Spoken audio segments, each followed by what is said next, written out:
Hello বন্ধুরা, সকলকে রাধে রাধে।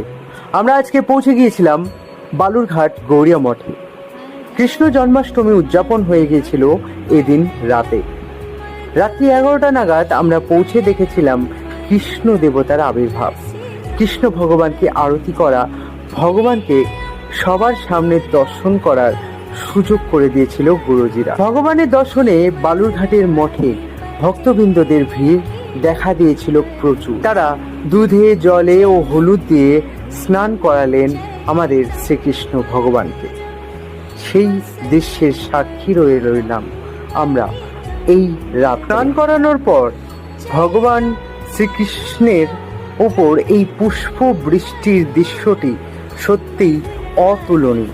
আপনাদের কেমন লেগেছে এই দৃশ্যটি অবশ্যই কমেন্ট বক্সে জানাবেন এবং অবশ্যই বলবেন রাধে রাধে।